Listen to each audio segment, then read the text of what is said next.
Energy എന്നുള്ള വാക്ക് നമ്മൾ പലപ്പോഴായിട്ട് ഉപയോഗിക്കാറുണ്ട്. There are different forms of energy. Electrical energy, light energy, sound energy, heat energy, solar energy, mechanical energy, അങ്ങനെ പല രൂപത്തിലുള്ള എനർജി ഉണ്ട്. എനർജി എന്ന് പറഞ്ഞാൽ എന്താണ്? It is the capacity to do work ചെയ്യാനുള്ള കപ്പാസിറ്റിയാണ് എനർജി. നമ്മൾ എനർജിയുടെ ചില പ്രധാനപ്പെട്ട പോയിന്റ്സ് നോക്കാം. It is a scalar quantity. Direction ഇല്ല, മാഗ്നിറ്റ്യൂഡ് മാത്രമേ ഉള്ളൂ. So energy is a scalar quantity. എനർജിയുടെ SI യൂണിറ്റ് ജൂളാണ്. റിപ്രസെൻ്റ് ചെയ്യുക ക്യാപിറ്റൽ J. എനർജിയുടെ ഡയമെൻഷൻ, വർക്കിൻ്റെ അതേ ഡയമെൻഷൻ തന്നെയാണ് mL² T⁻². എനർജിയുടെ SI യൂണിറ്റ് ജൂളാണ്. അത് കൂടാതെ നമ്മൾ എനർജി വേറെ 2 യൂണിറ്റിലും കൂടി മെഷർ ചെയ്യാറുണ്ട്. അതിൽ ആദ്യത്തേത് കിലോ വാട്ട് അവർ. നമ്മൾ വീട്ടിൽ കൺസ്യൂം ചെയ്യുന്ന ഇലക്ട്രിക്കൽ എനർജി മെഷർ ചെയ്യുക കിലോ വാട്ട് അവറിലാണ്. കിലോ വാട്ട് അവറിന് ജൂൾസിലേക്ക് മാറ്റുമ്പോൾ എത്ര വാല്യൂ കിട്ടുക? ഒരു കിലോ വാട്ട് എന്ന് പറഞ്ഞാൽ 1000 വാട്ടാണ്. ഒരു അവർ എന്ന് പറഞ്ഞാൽ 60 × 60 സെക്കൻഡാണ്.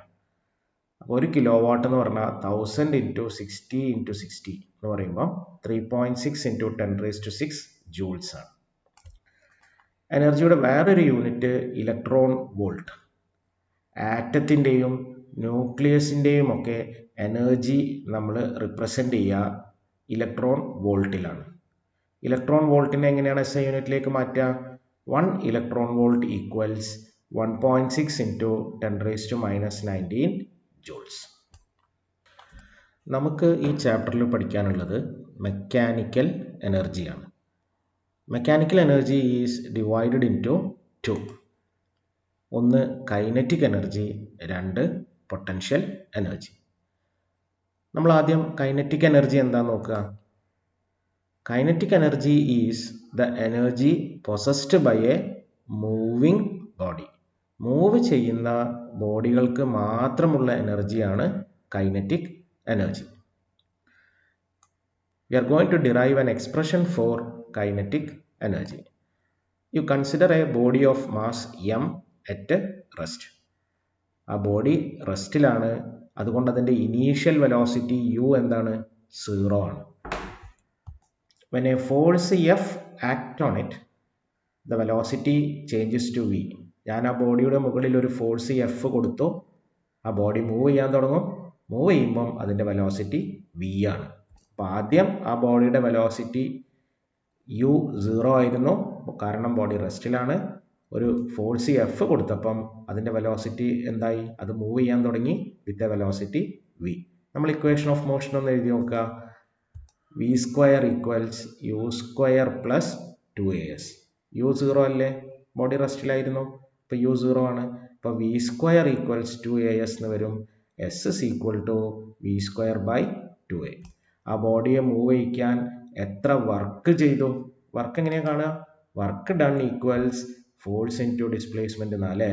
ബോഡിയുടെ മാസ് m ആണ്, ബോഡിയുടെ ആക്സിലറേഷൻ a ആണെങ്കിൽ നമ്മൾ ന്യൂട്ടൻ്റെ സെക്കൻഡ് ലോ അനുസരിച്ചിട്ട് ആ ബോഡീൻ്റെ മുകളിൽ ആക്ട് ചെയ്യുന്ന ഫോഴ്സ് ma ആണ്. അപ്പോൾ എഫിൻ്റെ സ്ഥാനത്ത് you can write ma. Displacement എത്ര നമ്മൾ കണ്ടുപിടിച്ചോ? v² / 2a. എയും എയും കട്ട് ചെയ്യിപ്പോൾ so will get work done on the body equals ½ mv². അപ്പോൾ റെസ്റ്റിലുള്ള ബോഡിയെ മൂവ് ചെയ്യിക്കാൻ നമ്മൾ എത്ര വർക്ക് ചെയ്തു? ½ mv² വർക്ക് ചെയ്തു. ഇങ്ങനെ ചെയ്യുന്ന വർക്കാണ് ആ ബോഡിയുടെ കൈനറ്റിക് എനർജി ആയിട്ട് മാറുക. Work done on the body is converted into kinetic energy. So you can right kinetic energy KE = ½ mv². We are going to see what is work energy theorem. You consider a body of mass m moving with a velocity u. A body move ചെയ്യുന്ന velocity u ആണ്. When a force F acts on it, the velocity changes to v. ഞാൻ ആ ബോഡിയുടെ മുകളിൽ ഒരു force F കൊടുത്തു. Force കൊടുക്കുമ്പോൾ എന്ത് സംഭവിക്കും? ആ ബോഡിയുടെ സ്പീഡ് മാറും. ആ ബോഡിയുടെ വെലോസിറ്റി യുവിൽ നിന്നും വി ആയിട്ട് ചേഞ്ച് ചെയ്തു. വെലോസിറ്റി ചേഞ്ച് ചെയ്യാനുള്ള കാരണം എന്താണ്? നമ്മളൊരു ഫോഴ്സ് ആ ബോഡിയുടെ മുകളിൽ കൊടുക്കുന്നു. Now we are going to apply the equation of motion. V square equals u square plus 2as. V square minus u square equals 2as. U square നെ ലെഫ്റ്റിലേക്ക് കൊണ്ടുവരാം കേട്ടോ. അപ്പോൾ v square minus u square equals 2as. അങ്ങനെയാണെങ്കിൽ what will be the displacement? Yes, s is equal to v square minus u square by 2a. Now we are going to find the work done on the body. ആ ബോഡിയുടെ velocity യുവിൽ നിന്നും V ആയിക്ക് മാറ്റാൻ നമ്മൾ എത്ര work ചെയ്തു എന്ന് കാണാൻ പോവാണ്. Work done is equal to force into displacement. ഫോഴ്സിൻ്റെ വാല്യൂ എന്താ? M a. ഡിസ്പ്ലേസ്മെൻറ്റ് എത്ര നമ്മളിവിടെ കണ്ടിട്ടുണ്ട്? V square minus u square by 2a. എയും എയും ക്യാൻസലായി. ഇപ്പോൾ വർക്ക് ഡൺ എന്താ വരിക? Half m v square minus half m u square. Half m v square എന്ന് പറഞ്ഞാൽ ഫൈനൽ കൈനറ്റിക് എനർജിയാണ്. യു അതിൻ്റെ ആദ്യത്തെ വെലോസിറ്റി ആയിരുന്നു. അപ്പോൾ ഹാഫ് എം യു സ്ക്വയർ എന്ന് പറഞ്ഞാൽ ഇനീഷ്യൽ കൈനറ്റിക് എനർജിയാണ്. ആ ബോഡിയുടെ ആദ്യത്തെ kinetic energy half m u സ്ക്വയറും ആ ബോഡിയുടെ final kinetic energy half m v സ്ക്വയറുമാണ്. അങ്ങനെയാണെങ്കിൽ half m v square minus half m u square എന്ന് പറഞ്ഞാൽ എന്താ? Final K E minus initial K E. Final minus initial എന്ന് പറഞ്ഞാൽ എന്താ? Change in K E. അപ്പോൾ നമ്മളെ റിസൾട്ട് എന്താണ്? Work done on the body equals change in kinetic energy. അപ്പം ഒരു ബോഡിയുടെ മുകളിൽ ഞാനൊരു ഫോഴ്സ് കൊടുക്കുമ്പം ആ ബോഡിയുടെ kinetic energy half m u സ്ക്വയറിൽ നിന്നും ഹാഫ് എം വി സ്ക്വയർ ആയിട്ട് മാറുന്നു. അപ്പോൾ എന്തുകൊണ്ടാണ് അതങ്ങനെ മാറുന്നത്? കൈനറ്റിക് എനർജിയിൽ ചേഞ്ച് ഉണ്ടാവാനുള്ള കാരണം എന്താ? സ്വയം ചേഞ്ച് ഉണ്ടാവുകയാണോ? അല്ല, നമ്മൾ ആ ബോഡിയുടെ മുകളിൽ ഒരു വർക്ക് ചെയ്യുന്നുണ്ട്. അങ്ങനെ നമ്മൾ ചെയ്യുന്ന വർക്കാണ് ആ ബോഡിയുടെ കൈനറ്റിക് എനർജിയിലുള്ള ഇൻക്രീസ് ആയിട്ട് അല്ലെങ്കിൽ ചേഞ്ച് ആയിട്ട് മാറുന്നത്. So you can write work done on the body equals change in kinetic energy. Relation between kinetic energy and momentum. Kinetic എനർജീൻ്റെ formula K E equals half m v square. നമ്മൾ അതിനെ M കൊണ്ട് multiply ചെയ്ത് M കൊണ്ട് divide ചെയ്യാൻ പോവാണ്. M by M എന്ന് പറഞ്ഞാൽ 1 ആണ് അല്ലേ? അപ്പം നമ്മളതിനെ എം കൊണ്ട് മൾട്ടിപ്ലൈ ചെയ്തോ എം കൊണ്ട് ഡിവൈഡ് ചെയ്യാണ്. എം ഇൻറ്റു എം എന്ന് പറഞ്ഞാൽ എം സ്ക്വയർ ആയി. നമുക്ക് കിട്ടുക half m v the whole square by 2 into m എന്ന് വരും. എം വി എന്ന് പറഞ്ഞാൽ മൊമെൻറ്റം ആണ് p. So you will get k E equals p square by 2m. അപ്പോൾ കൈനറ്റിക് എനർജിയും മൊമെൻറ്റവും തമ്മിലുള്ള റിലേഷൻ നമുക്ക് എങ്ങനെ എഴുതാം? കൈനറ്റിക് എനർജിയെ ഞാനിവിടെ ഇ എന്നാണ് റിപ്രസെൻറ്റ് ചെയ്തത്. E equals p square by 2m. ഇതിൽ നിന്നും പി സ്ക്വയറിൻ്റെ വാല്യൂ എന്താണ്? 2me. Or you can write P equals root of 2me. So relation between kinetic energy and momentum ചോദിച്ചാൽ നമ്മൾ എന്താ പറയുക?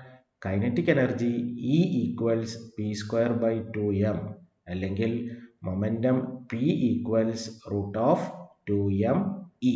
ഇവിടെ E എന്ന് പറഞ്ഞാൽ കൈനറ്റിക് എനർജിയാണ്.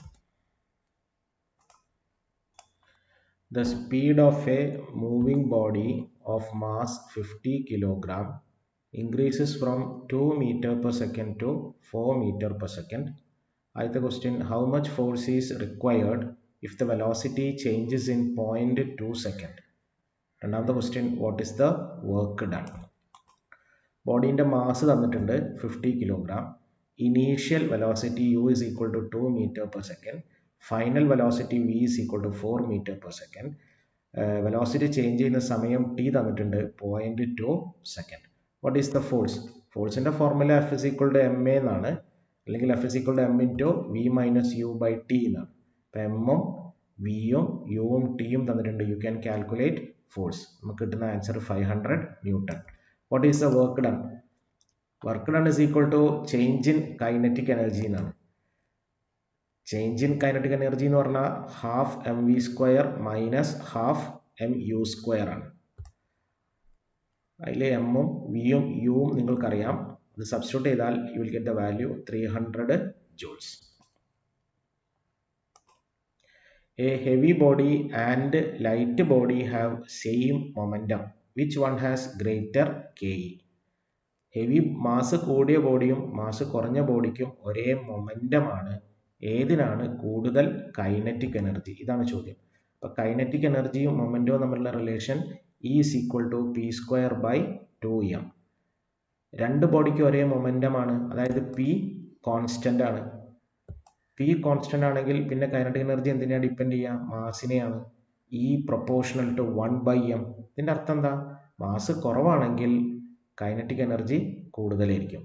ലൈറ്റ് ബോഡിക്കാണ് മാസ് കുറവ്, അതുകൊണ്ട് ലൈറ്റ് ബോഡിക്കായിരിക്കും കൂടുതൽ kinetic energy. Two bodies of masses 1 kilogram and 4 kilogram have equal momentum. What is the ratio of their kinetic energies? രണ്ട് ബോഡിക്കും ഒരേ മൊമെൻറ്റം ആണ്. So you can right P1 equals P2. ആദ്യത്തെ ബോഡിൻ്റെ kinetic energy നമ്മൾ എഴുതുക E1 equals p²/2m1. എന്തുകൊണ്ടാണ് P1 കൊടുക്കാത്ത? കാരണം രണ്ട് ബോഡിക്ക് ഒരേ മൊമെൻ്റ് ആണ്, അപ്പോൾ P എന്ന് ഇട്ടാൽ മതി. രണ്ടാമത്തെ ബോഡിൻ്റെ kinetic energy E2 equals p²/2m2. ഇത് രണ്ടും ഡിവൈഡ് ചെയ്യുക. E1/E2 ഈക്വൽസ് m2/m1 എന്ന് കിട്ടും. m2ൻ്റെ value 4, m1ൻ്റെ value 1. So you will get E1/E2 equals 4/1. Kinetic energy in the ratio എന്താ വരിക? E1:E2 equals 4:1. A body of mass 2 kg initially at rest moves under the action of an applied horizontal force 7 Newton on a table with coefficient of kinetic friction 0.1. ഒരു body ഉണ്ട്, അതിൻ്റെ mass 2 kilogram ആണ്. ആദ്യം അത് റെസ്റ്റിലായിരുന്നു. ഒരു 7 newton force അതിൻ്റെ മുകളിൽ apply ചെയ്തപ്പോൾ അത് മൂവ് ചെയ്യാൻ തുടങ്ങി. അവിടെയുള്ള കോഎഫിഷ്യൻ്റ് ഓഫ് കൈനറ്റിക് ഫ്രിക്ഷൻ 0.1 ആണ്. ആദ്യത്തെ ചോദ്യം, what is the force due to friction? Frictional force കാണാനുള്ള formula F is equal to mu r ആണ്. R എന്ന് പറഞ്ഞാൽ നോർമൽ റിയാക്ഷൻ ആണ്, ആറിൻ്റെ value mg. So frictional force F is equal to mu mg. മ്യൂവും എമ്മും ജിയും തന്നിട്ടുണ്ട്. You can calculate frictional force. What is the work done by the frictional force in 10 seconds? Work done by the frictional force എന്ന് പറഞ്ഞാൽ frictional force into displacement ആണ്. അപ്പോൾ ബോഡിയുടെ displacement 10 സെക്കൻഡിലുള്ള ആ ബോഡിയുടെ ഡിസ്പ്ലേസ്മെൻറ്റ് കാണണം. ബോഡി മൂവ് ചെയ്യാനുള്ള കാരണം നെറ്റ് ഫോഴ്സാണ്. ആ ബോഡീൻ്റെ മുകളിൽ 7 ന്യൂട്ടൺ ഫോഴ്സ് അപ്ലൈ ചെയ്യുന്നു, അതിന് ഒപ്പോസ് ചെയ്തുകൊണ്ട് ഫ്രിക്ഷൻ ഉണ്ട്. അങ്ങനെയാണെങ്കിൽ അവിടെയുള്ള നെറ്റ് ഫോഴ്സ് എന്ന് പറഞ്ഞാൽ applied force minus frictional force ആണ്. നെറ്റ് ഫോഴ്സ് കാരണമാണ് ബോഡി മൂവ് ചെയ്യുന്നത്. അപ്പോൾ ആ ബോഡിയുടെ ആക്സിലറേഷൻ എന്ന് പറഞ്ഞാൽ net force divided by mass ആണ്. അപ്പം നെറ്റ് ഫോഴ്സ് കാണുക, നെറ്റ് ഫോഴ്സ് ബൈ മാസ് കണ്ടിട്ട് അതിൻ്റെ ആക്സിലറേഷൻ കാണുക. ആക്സിലറേഷൻ കിട്ടിയാൽ you can find the displacement. S is equal to ut plus half at square. Displacement കിട്ടിയാൽ you can find the work done by the frictional force. Work done by the frictional force equals force into frictional force into displacement into cos theta. Theta value 180 ആണ് കേട്ടോ. Body move ചെയ്യുന്നതിന് opposite ആയിട്ടാണ് frictional force act ചെയ്യുക. So W is equal to Fs cos theta എന്നുള്ള formula ഉപയോഗിച്ചിട്ട് we can find the work done by the frictional force. Now what is the work done by the net force? Work done by the net force equals net force into displacement into cos theta. ഇവിടെ cos theta 0 ആണ്, sorry theta 0 ആണ്, കാരണം net ഫോഴ്സിൻ്റെ അതേ ഡയറക്ഷനിലാണ് body move ചെയ്യുക. Now what is the change in kinetic energy of the body in 10 seconds? Change in kinetic energy is equal to work done by the net force. നമ്മളോട് apply ചെയ്യുന്നത് work energy തിയറമാണ്. Work done by the net force equals change in kinetic energy. അപ്പോൾ problem 3യുടെ answer തന്നെയായിരിക്കും question number 4 ഉണ്ടാവുക. A heavy body and light body have same kinetic energy. Which one has greater momentum? A body of mass 5 kg is subjected to a force of 20 Newton. Find the kinetic energy at the end of 10 seconds. A stationary mass explodes into two parts of masses 0.4 kg and 4 kg. The larger mass has kinetic energy 100 joules. What is the kinetic energy of the smaller mass? ഒരു വലിയ mass രണ്ട് കഷ്ണങ്ങളായി explode ചെയ്യുന്നു. വലിയ കഷ്ണത്തിന് 100 ജൂളാണ് kinetic energy. അങ്ങനെയാണെങ്കിൽ ആ ചെറിയ പീസിൻ്റെ kinetic energy എന്താണ്? എക്സ്പ്ലോഷൻ ഓഫ് എ മാസ് എന്ന് പറയുമ്പം law of conservation of momentum obey ചെയ്യുന്നതാണ്. ഇപ്പോൾ law of conservation of momentum apply ചെയ്താൽ you can see that both the bigger mass and lower mass has same momentum. രണ്ട് കഷ്ണത്തിനും ഒരേ momentum ആയിരിക്കും. അപ്പോൾ ആദ്യത്തെ കഷ്ണത്തിൻ്റെ കൈനറ്റിക് എനർജി നമ്മൾ എഴുതുക E1 ഈക്വൽസ് P²/2m1. രണ്ടാമത്തെ പീസിൻ്റെ കൈനറ്റിക് എനർജി നമ്മൾ എഴുതുക E2 ഈക്വൽസ് P²/2m2. അപ്പോൾ രണ്ടും കൂടി ഡിവൈഡ് ചെയ്താൽ you can find the kinetic energy of the smaller mass.